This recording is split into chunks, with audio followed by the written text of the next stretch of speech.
Investment చేసే వాళ్ళకి personal finance లో చాలా రూల్స్ ఉన్నాయి. వాటిల్లో 12-20-80 రూల్ ఒకటి. ఈ రూల్ అంత ఫేమస్ కాదు, కానీ ఈ టైంలో అనగా ప్రెసెంట్ సిచ్యువేషన్ లో ఈ రూల్ అన్నది చాలా బాగా సెట్ అవుతుంది. ఎందుకంటే ఈ రూల్ వల్ల మన ఇన్వెస్ట్మెంట్స్ ప్రాపర్ గా డైవర్సిఫికేషన్ అవుతాయి. ఏంటి డైవర్సిఫికేషన్ అంటే? వారన్ బఫెట్ గారు ఒక కోట్ చెప్పారు. ఏంటంటే, don't put all the eggs in one basket. అంటే గుడ్లన్నీ తీసుకొచ్చి ఒకే బుట్టలో పెట్టొద్దు.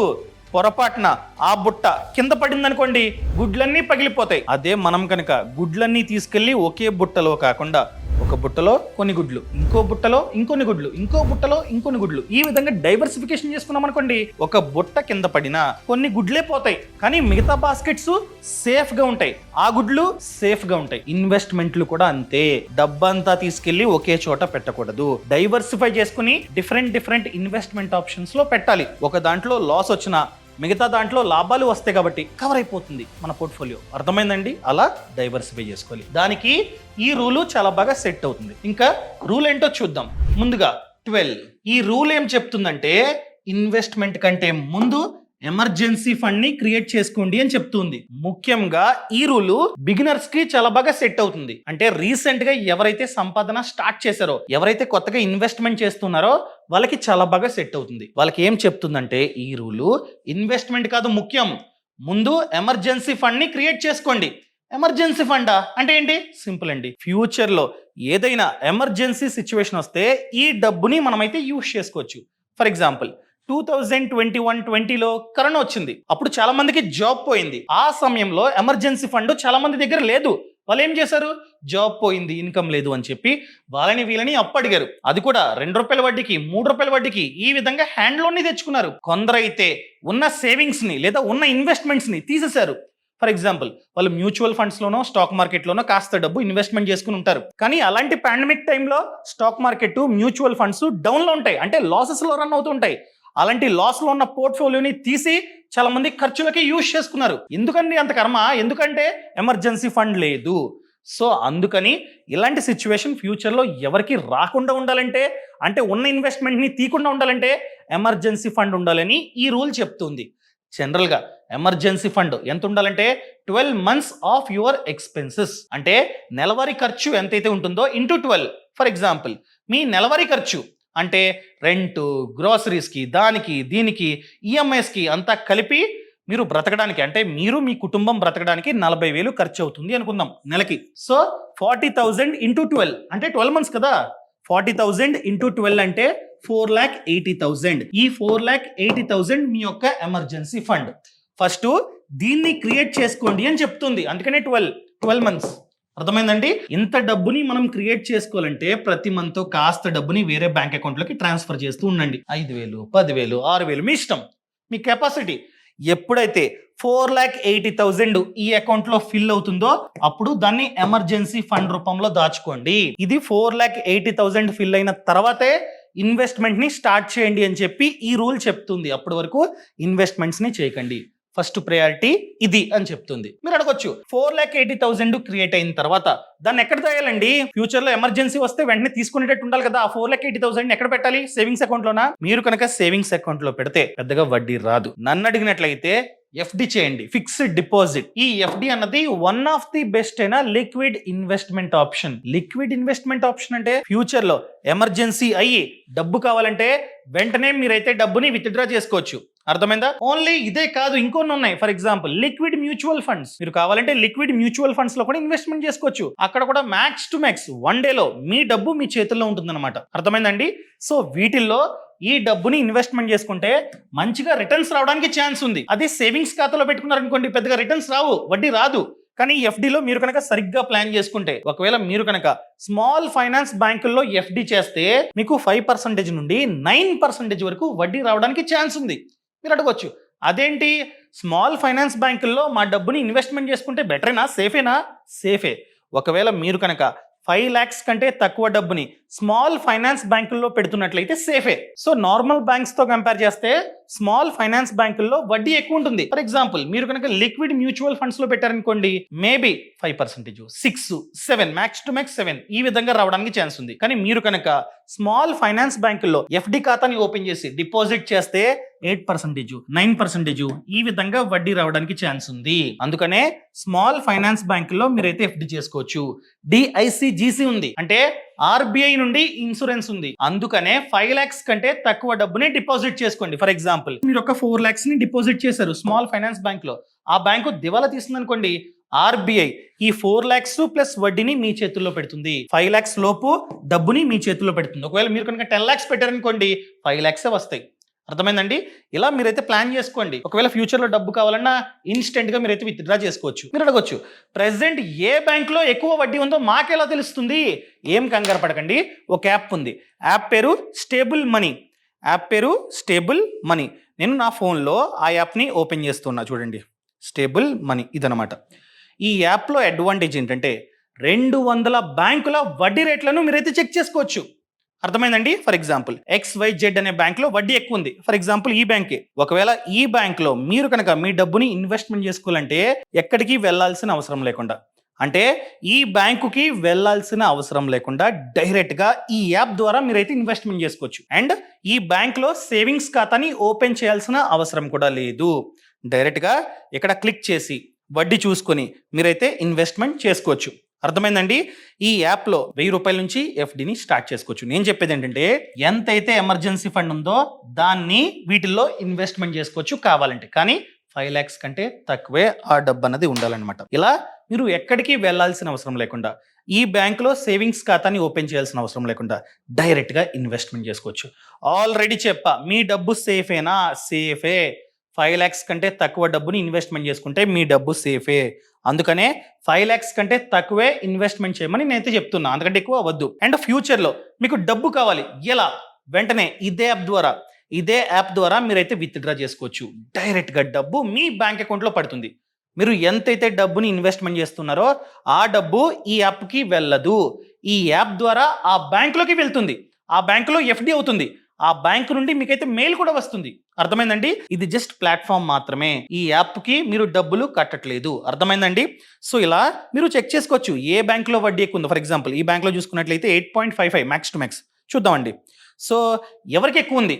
సీనియర్ సిటిజన్స్కి ఎక్కువ ఉంది.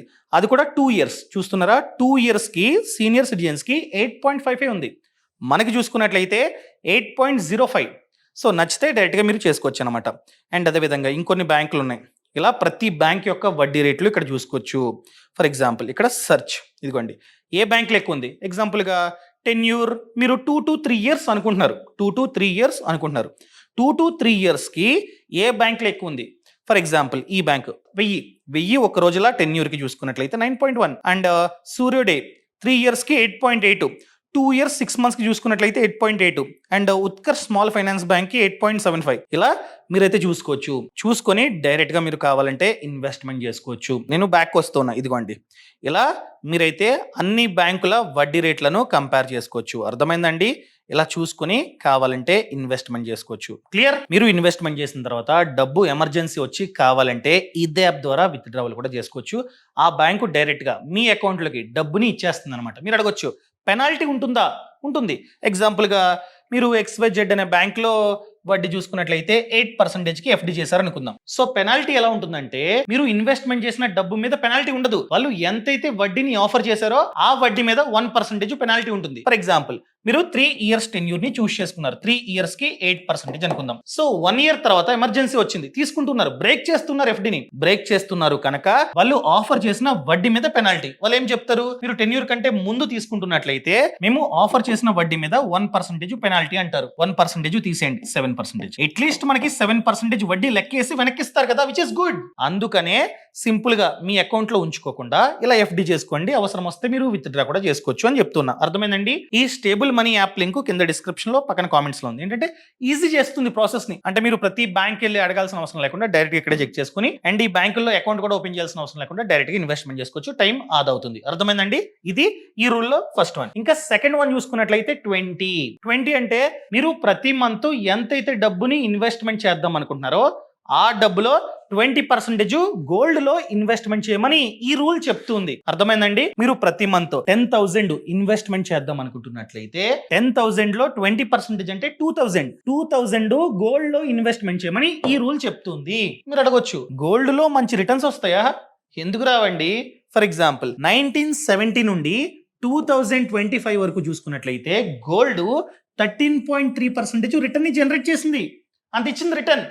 కానీ ఇదే టైంలో స్టాక్ మార్కెట్ యొక్క హిస్టారికల్ రిటర్న్స్ చూసుకున్నట్లయితే యావరేజ్ గా 12% ఉన్నాయి. ఇలా చూసుకున్నట్లయితే స్టాక్ మార్కెట్ కంటే గోల్డే ఎక్కువ రిటర్న్ ని జనరేట్ చేసింది. ఫ్యూచర్ లో కూడా ఇంకాస్త ఎక్కువ రిటర్న్ ని జనరేట్ చేయడానికి ఛాన్సెస్ ఉన్నాయి. ఎందుకంటే మీరు చూస్తున్నట్లయితే కొన్ని దేశాల్లో వార్స్ జరుగుతున్నాయి. ఇలా వార్లు జరుగుతున్నాయి కనుక చాలా దేశాలు భయంతో గోల్డ్ ని కొనేస్తూ ఉన్నాయి. అంటే రిజర్వ్స్ పేరుతో బంగారాన్ని దాచుకుంటూ ఉన్నాయి. ఓన్లీ కంట్రీసే కాదు, ప్రభుత్వాలే కాదు, చాలా మంది ఇన్వెస్టర్స్ కూడా వాళ్ళ డబ్బుని స్టాక్ మార్కెట్ నుండి తీసేసి గోల్డ్ లో పెడుతూ ఉన్నారు. ఎందుకంటే రేపు పొద్దున స్టాక్ మార్కెట్ పడింది అనుకోండి, లాస్. అదే డబ్బుని తీసుకెళ్లి గోల్డ్ లో పెడితే గోల్డ్ ధర పెరుగుతుంది, డిమాండ్ పెరిగి. అందుకని చెప్పి చాలా మంది పెడుతూ ఉన్నారు. సో స్లోగా డిమాండ్ పెరిగి ప్రైస్ పెరగడానికి ఛాన్సెస్ ఎక్కువగా ఉన్నాయి. ఇలా చూసుకున్నట్లయితే ఇది వెల్ అండ్ గుడ్. 20% పెట్టడం అన్నది మంచిదే. అండ్ మీరు అడగొచ్చు, ప్రతి మంత్ 2,000 ఇన్వెస్ట్మెంట్ చేయాలంటే ఎలా అండి? గోల్డ్ లో 2,000కి బంగారం రాదు కదా? రాదు. కానీ కొన్ని ఇన్వెస్ట్మెంట్ ఆప్షన్స్ ఉన్నాయి. వాటిల్లో 2,000, 1,000, 3,000 ఈ విధంగా ఇన్వెస్ట్మెంట్ చేసుకోవచ్చు. ఫర్ ఎగ్జాంపుల్ మీ దగ్గర 2,000 ఉన్నాయి ప్రతి మంత్ ఇన్వెస్ట్మెంట్ చేయడానికి. ప్రతి మంత్ గోల్డ్ లో ఇన్వెస్ట్మెంట్ చేయాలంటే మీరు గోల్డ్ స్కీమ్స్ కట్టుకోవచ్చు. చాలా జ్యువెలరీ కంపెనీస్ ఈ స్కీమ్స్ ని ఆఫర్ చేస్తున్నాయి. మినిమం 2,000, 3,000 ఆ విధంగా కూడా ఉంటాయి. అంటే ఈ స్కీమ్స్ కి టెన్యూర్ ఉంటుంది. ఆ టెన్యూర్ తర్వాత ఎంతైతే డబ్బుని ఇన్వెస్ట్మెంట్ చేశారో అంత విలువైన బంగారాన్ని మీరైతే తీసుకోవచ్చు. గోల్డ్ కాయిన్స్, బిస్కెట్స్ తీసుకోండి. ఫ్యూచర్ లో రేటు పెరిగిన తర్వాత అమ్ముకోండి, అయిపోయింది. ఎమర్జెన్సీ వచ్చినా కూడా, ఒకవేళ ఎమర్జెన్సీ ఫండ్ కంప్లీట్ అయిపోతే ఈ గోల్డ్ ని అమ్ముకోవచ్చు. లేదా గోల్డ్ ని బ్యాంక్ లో తనఖా చేసి గోల్డ్ లోన్ తీసుకోవచ్చు, వడ్డీ కూడా తక్కువ. లేదా గోల్డ్ మ్యూచువల్ ఫండ్స్ ఉంటాయి. ఈ గోల్డ్ మ్యూచువల్ ఫండ్స్ లో ఎస్ఐపి చేసుకోండి ప్రతి మంత్ 2,000. అంటే బంగారం విలువ, బంగారం ప్రైస్ పెరుగుతున్నట్లయితే వీటి యొక్క ఎన్ఏవి కూడా పెరుగుతుంది. ఫ్యూచర్ లో బాగా రిటర్న్స్ రావడానికి ఛాన్స్ ఉంది. అదే విధంగా గోల్డ్ ఈటీఎఫ్లు ఉంటాయి. ఈ ఈటీఎఫ్ లో కూడా మీరు కావాలంటే ఇన్వెస్ట్మెంట్ చేసుకోవచ్చు 2,000 అమౌంట్ ని. అర్థమైందండి?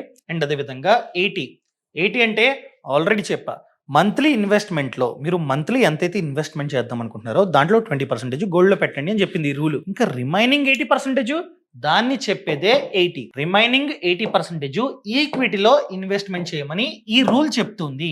ఈక్విటీ అంటే స్టాక్ మార్కెట్ అండి. ఎందుకంటే స్టాక్ మార్కెట్ లో ఎక్కువ రిటర్న్స్ రావడానికి ఛాన్స్ ఉంది. మీరు కనుక లాంగ్ టర్మ్ కి ప్లాన్ చేసుకుంటే, లాంగ్ టర్మ్ అంటే 10 years, 20 years ఈ విధంగా ప్లాన్ చేసుకుంటే మంచి రిటర్న్స్ రావడానికి ఛాన్స్ ఉంది. సో 10,000 అనుకుందాం. 10,000లో 20% అంటే 2,000 గోల్డ్. రిమైనింగ్ 80% అంటే 8,000 ని ఈక్విటీలో పెట్టమని ఈ రూల్ చెప్తుంది. అప్పుడు పోర్ట్ఫోలియో కాస్త డైవర్సిఫికేషన్ అవుతుంది. అంటే ఈ 8,000 తీసుకెళ్లి ఈక్విటీ అంటే డైరెక్ట్ గా స్టాక్ మార్కెట్ లో పెట్టమని కాదు. ఒకవేళ మీకు నాలెడ్జ్ ఉంటే స్టాక్ మార్కెట్ లో ఇన్వెస్ట్మెంట్ చేసుకోండి. మంచిగా ప్లాన్ చేసుకుని ప్రతి మంత్ మంచి స్టాక్స్ లో ఇన్వెస్ట్ చేయండి. ఒకవేళ నాలెడ్జ్ లేదు అనుకున్నట్లయితే ఈక్విటీ మ్యూచువల్ ఫండ్స్. నేను చెప్తుంది ఈక్విటీ మ్యూచువల్ ఫండ్స్ గురించి. ఈక్విటీ మ్యూచువల్ ఫండ్స్ అంటే మీరు కనుక ఆ ఫండ్స్ లో ఇన్వెస్ట్మెంట్ చేస్తే ఫండ్ మేనేజర్ ఎక్కువ డబ్బుని ఈక్విటీ మార్కెట్ లో పెడతాడు. మళ్ళీ తీసుకెళ్లి ఒకే ఫండ్ లో పెట్టొద్దు. ప్రతి మంత్ 8,000 డైవర్సిఫికేషన్ చేసుకోండి. ఈక్విటీ మ్యూచువల్ ఫండ్స్ లో చూసుకున్నట్లయితే లార్జ్ క్యాప్ ఫండ్స్ ఉంటాయి, మిడ్ క్యాప్ ఫండ్స్ ఉంటాయి, స్మాల్ క్యాప్ ఫండ్స్ ఉంటాయి. ఇలా డైవర్సిఫై చేసుకోండి. ఫర్ ఎగ్జాంపుల్ 8,000 ప్రతి మంత్ ఎస్ఐపి చేసుకుందాం అనుకుంటున్నారు. ఒక 2,000 వచ్చేసి లార్జ్ క్యాప్ ఫండ్ లో, మంచి లార్జ్ క్యాప్ ఫండ్ ని చూస్ చేసుకుని 2,000 ఎస్ఐపి చేయండి. అండ్ 3,000 వచ్చేసి మిడ్ క్యాప్ ఫండ్, 3,000 వచ్చేసి స్మాల్ క్యాప్ ఫండ్. ఈ విధంగా డైవర్సిఫికేషన్ చేసుకోండి. అప్పుడు మీ పోర్ట్ఫోలియో కాస్త స్ట్రాంగ్ గా ఉంటుంది. ఒకవేళ స్టాక్ మార్కెట్ పడిపోయినా కూడా, అనగా ఈక్విటీ పడిపోయినా కూడా గోల్డ్ లో ప్రతి మంత్ ఇన్వెస్ట్మెంట్ చేస్తున్నారు కాబట్టి ఆ రిటర్న్ మీకు కనిపిస్తుంది మంచిగా. ఇలా డైవర్సిఫై చేసుకుని ఇన్వెస్ట్మెంట్ చేసుకోమని ఈ రూల్ చెప్తుంది. నేను చెప్పట్లా, ఈ రూల్ చెప్తుంది. ఇది కూడా ఫినాన్స్ లో ఒక రూలే. మీరు కనుక ఈ సిచ్యువేషన్ లో ఇన్వెస్ట్మెంట్ స్టార్ట్ చేస్తున్నట్లయితే ఈ రూల్ ని పాటిస్తే మంచిది. ఎమర్జెన్సీ ఫండ్ క్రియేట్ అవుతుంది, ఎంతో కొంత ఇన్వెస్ట్మెంట్ గోల్డ్ లో ఉంటుంది, and mostly 80% of the income direct గా ఈక్విటీలోకి వెళ్ళిపోతుంది. మంచిగా ఉంటుంది. క్లియర్? ఈ సమాచారం మీకు నచ్చినట్లయితే దయచేసి కామెంట్ లో నచ్చింది అని చెప్పండి, నచ్చలేదని చెప్పండి. ఎమర్జెన్సీ ఫండ్ మీ ఇష్టం. మీరు కావాలంటే ఎఫ్డీలు ఇన్వెస్ట్ చేసుకోవచ్చు. దానికి హెల్ప్ అయ్యే స్టేబుల్ మనీ యాప్ ఉంది, లింక్ కింద డిస్క్రిప్షన్ లో పక్కన కామెంట్స్ ఇచ్చా. లేదంటే ఇదంతా వద్దు అనుకున్నట్లయితే లిక్విడ్ మ్యూచువల్ ఫండ్స్ లో మీరు కావాలంటే ఇన్వెస్ట్మెంట్ చేసుకోవచ్చు. Thank you so much. Thanks for watching. జై Hind. Boss Wala. Be the boss.